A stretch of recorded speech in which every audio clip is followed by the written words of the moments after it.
I was looking for a Murci engine, but I needed one with a hole in the side of it.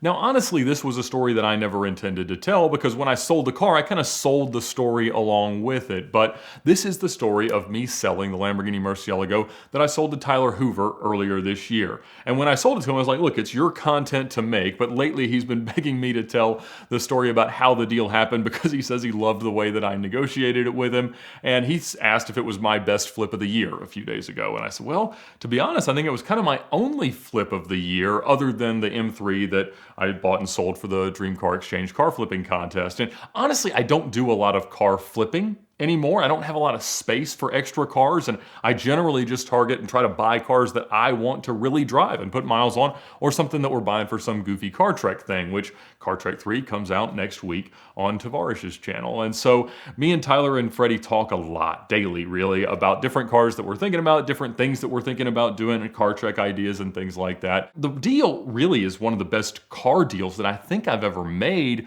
not just because of the Murci piece, but because of how the whole thing came about. Because it really started late last summer in 2019. I got two separate calls from Rob Pitts and Freddie Tavarish.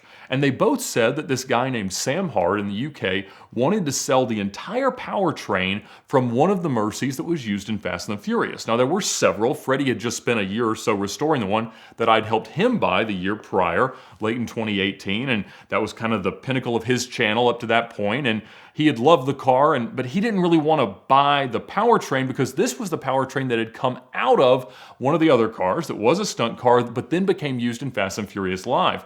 And so they had converted it for reliability reasons to a V6 Jaguar powertrain. It was used a little bit in the stadium show, and then it was eventually sold off. And that car has transacted a few times with the Jaguar powertrain, and it's generally functional, as I understand it. But obviously, the guy who did it didn't include the Murci engine, and so that was what Sam was trying to sell. And at the time, I had already been in discussions with Obsessed Garage. They were going to come in here and redo my garage. And so my idea was that I wanted a Murci engine block to make this kind of like steampunk Edison bulb chandelier hanging from the ceiling.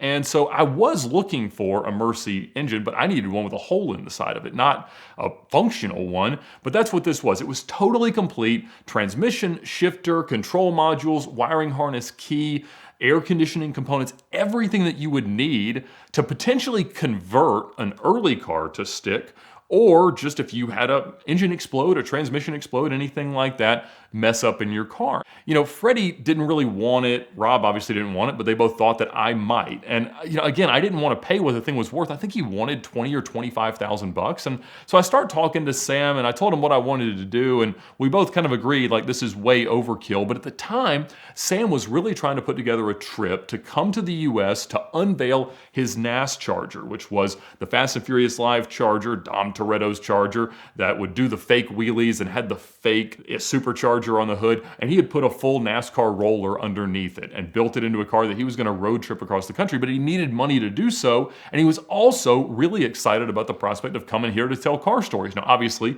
last year, Sam became just one of our most beloved car storytellers with his amazing stories, and they were all excellent, but we were still kind of talking through that, and Rob had already mentioned him to me at that point, but he really wanted to sell me this stuff, and I was like, look, Sam, it's not that I don't think it would be worth it, I just don't really want it. And that's when he brought up the Lycan, the shell that was launched out of the front of the fake airplane in the show. And of course, we ended up working out a deal. And again, he wanted 20 or 25 grand for just the motor. We ended up settling, I think my offer was 15 grand for the powertrain and the Lycan shell. And we met right smack dab in the middle at 15. And so he ships it over. It takes forever to get through customs and arrange all that. And then trying to move the Lycan was hugely problematic because it didn't roll well. It doesn't steer. And it was a mess. So my thought had been, I'll sell one or the other and I'll hang the other from my ceiling.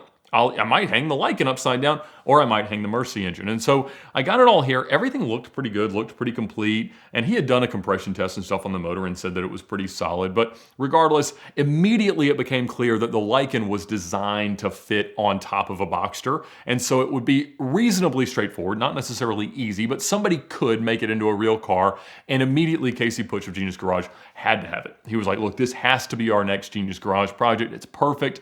And I had a few offers offers indicating that the car was probably worth, you know, maybe it made a little bit nicer, 80 to 100 grand, and then you put 50 or so into it, and you'd have something that was worth, you know, potentially $250,000. And as Casey's been hearing from prospective buyers, people that were interested in the car, it looks like they can sell the car for that or a little bit more, depending on exactly how far they take it in terms of power and all that stuff. So regardless, he insisted on having that, and I sold it to him for 50 grand. I also found him an investor for all the money to make the project possible, and who will help them and when it comes time to eventually sell the car. So that was a great deal. I made 50 grand, and now I'm left with this engine, and I'm starting to talk to engineers about, all right, how do I hang this thing? Do I disassemble parts to expose the cylinders and just, you know, make it look all exploded like a parts diagram? And what is it going to take structurally to do that? But then Freddie came up here because he had shipped his Mercy here after SEMA, and he saw it and just decided that he really wanted to have it. And I was like, okay. He said, well, it's just the perfect insurance policy for the value of his car, which was a good point, because inevitably, if somebody wanted to put the other screen-used Mercy back together, they had to have this motor. And so his would be the only complete Fast and Furious screen-used Murcielago, as long as he controlled this thing. And so it was a tremendous investment for him, and it's a great conversation piece to have sitting in the back of the shop. I sell it to him for 15 grand. Just didn't have to put out the money and deal with all the things, but he also didn't make all the money on the Lycan, which who knows if he would have gotten Sam to sell it to him or whatever. So that was a wildly profitable deal. I'm 50 grand to the good. But what happened was Jared Pink, who helps us with Car Trek and helps Freddie with his channel and Wrench Every Day, came to pick up the Mercy engine, I don't know, a few weeks later. And as he's loading it in my driveway onto a trailer, he says, Ed, do you want a Mercy that needs a transmission? And I said, well, yeah, probably. That sounds like something I'm not bidding against anybody else on, because again, that's what I've talked about. When you're trying to make a lowball offer, it's really important to limit your competition. And if you've got a Mercy that needs a transmission, inevitably it doesn't present well enough that anybody's even going to PPI the car, because they know there's this glaring issue. Before you deal with that, you don't really want to even know about the rest of the car. So I said, of course, yeah. He said, yeah, I think the guy wants like 110 grand for it. And I said, well, it's not worth that, but I will certainly be happy to make him an offer. And so I get a phone number from Jared, and I start a multi-week discussion with this guy. And the car in question is a 2006 Lamborghini Murcielago Roadster in orange. Now, I obviously have a huge weakness for Mercies, and I have a huge need in my life for an orange car. It's honestly my favorite color of a car, but when you buy a used car, you really can't pick the color. Of course, I did on my LP640, and I thought very hard about painting it orange, but I knew that with a total color change on a car, you're never going to get it exactly in the factory color. And Lamborghini Orencio Atlas is my favorite color ever put on a car, and I knew that if it wasn't perfect, it would bug me forever. I also love Verde Draco, and I had never seen it on a car, and so I thought that was the perfect thing. So you can't pick your used car color. I picked one, but I couldn't pick orange for that reason.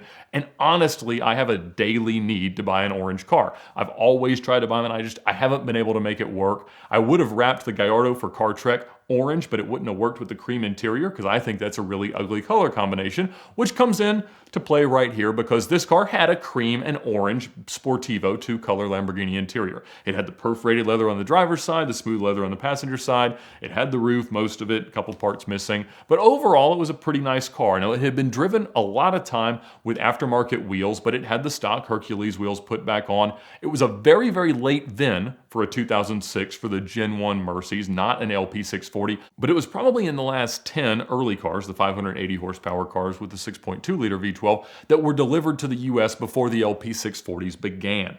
And so it was a kind of a cool car, like I said, carbon ceramic brakes, and it was in good shape. It had low miles, but it desperately needed a transmission. But strangely, it would drive. It would drive in a horrifyingly loud, noisy way, but you could put it in gear, take it down the road, and then once you shifted into second, it was fine. And that's how it was presented to me from the seller, and that was kind of what Jared had described. And so as I'm talking to him, he said that he had sold it through an auction in California, and that the buyer had driven it, made this start to happen, post-sale or arbitrated the car, and then he got it back. So you really can't arbitrate most exotics. I'm not sure that was true. And it definitely seems like it had been a long-standing problem, as Hoovy eventually discovered gears and synchros and everything were destroyed inside the transmission. And so I decided, in hearing about this car, that it was honestly the perfect complement to my Mercy. It's the opposite in every way. And again, the Mercy's really my favorite car, and so I've got the coupe manual LP640. If I had a Roadster E-Gear early car in orange, my favorite, that just seemed perfect. It'd be the perfect two cars to sit there, do everything you'd ever want useless cars to do. I'm negotiating with the guy, but I'm like, it's not worth 100, it's not worth 110. I think I offered him 75. And after some back and forth, of course, this guy was a very shrewd negotiator, and I think we met right smack dab in the middle at 77. But after we had generally agreed that that was going to be the price, things got a little bit more complicated because he didn't want to release either the car or the title until he got the money. And as we've talked about, you never get to have all three. Car, money, title. You just get to have two as the seller, and then the buyer is protected through all the different means and remedies that are available. And so I'm like, look, I'm not going to do that, but he just would not budge. And so I ended up having to send a friend there who was ready to take the car as soon as it was ready, and I had to wire money from my branch. I tried to do it online, but they made me do it in person to send the money for this car, and then he left with it and stored it at his house for a couple of days. I spend $1,000 or so, get the car shipped here, much easier at that point than it is today. But the car shows up, I go down the road to where the truck could unload it, I pick it up and just drive it a few miles around town. And honestly, it took all of about a mile for me to realize, you know what, as great of an idea as this seemed like on paper to own two Mercies, any mile that I was gonna drive in my Mercy, I would drive in my favorite Mercy, my stick car, which I obviously have no mileage sensitivity to. I'm not avoiding putting miles on the car, I drive it nearly every day. And so I was like, you know what, this really doesn't make sense. But it did drive fine. The car looked great, had a little bit of a crack on the front bumper, all things that I knew. And so I got the car home, I parked them both next to each other, and I was just kind of like, you know, I really don't need this thing. And I had not bought it to flip. I knew that I had it cheap enough that I could spend, you know, 15, 20 grand, 30 maybe, on a new transmission, new clutch, repaint the front bumper, put new tires on it, have it ready to go. So there was gonna be money to be made because at that point, the car's a fully functional 06 E-Gear car with a clean Carfax, clean title, 130, 40, maybe even 50 grand car. And so I'm thinking, you know what? I don't know that I even have the energy to go through all of that. Who would want the cheapest Lamborghini Murcielago on earth? Tyler Hoover. And he had just been at my house a couple of weeks prior. He had come through town with his new Ferrari 348 that had 100,000 miles on it and spent the night here, and we'd gotten to know each other a little bit more, and you know, we would still talk periodically because that was still in very much the idea phase of Car Trek at that point. And so I called him and I said, hey, look, I'm gonna make 30 grand, 25, let's call it, on this car once I'm done with it. But it's gonna take a few things, each of which would be a great video for you. Now the car currently runs, you can make your first video driving it, having it diagnosed by a wizard and all the things, and so it seems perfect for you. So I wanna make my profit, but if you'll just pay me the profit on the car as it is, then you get to do all the repairs, you get to make all the content, and you'll still be in it for the right money. And who could say no to that? And so again, that would have been like 103 grand, and he, you know, said immediately, I want to figure it out. I want to get the car. And I think he went, I don't know if it was his credit union or just his emotions that said it had to be under 100 grand. So he offered me $99,999. And I said, sure, man, of course you can have it. So before long, we got a truck put together and sent it to Wichita. And I suppose the rest is history. But, you know, he asked me to tell him, I said, you know, it was one of those propositions that it just fit him better than it fit me. It's hard for me to think that a Mercy fits anybody better than it fits me, but it was just a car that I really didn't need to have at the time. And I love mine. I love the other cars that we've done since then. And I love the other V12 cars that I'm working on buying right now. So who knows what'll be next, but I don't think it really makes sense to get another Mercy, even though at the time I was really in like Mercy deal withdrawal. And that's one of the reasons why I bought this car, was because I was kind of so upset to have given up the hope of getting the Chinese Mercy SV that had been illegally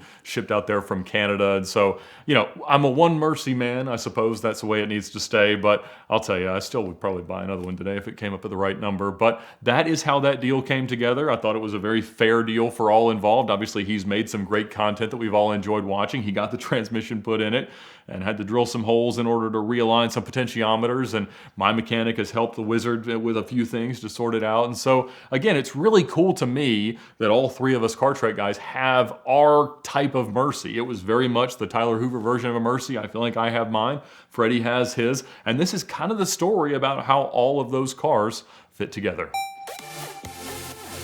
Finding your next dream car can be like searching for a needle in a haystack, but the best tool to use is AutoTempest.com. AutoTempest is the smartest and most powerful tool to search for your next car or your dream car because they allow you to search all the major listing sites at once. Their motto is all the cars, one search, and they've been supporting VINwiki for the last 3 years. Quite honestly, it's the first place I go to look when I'm searching for my next car, and I think that you'll absolutely love it. So check them out today at the link in the description below, and thank them for their continued support of VINwiki.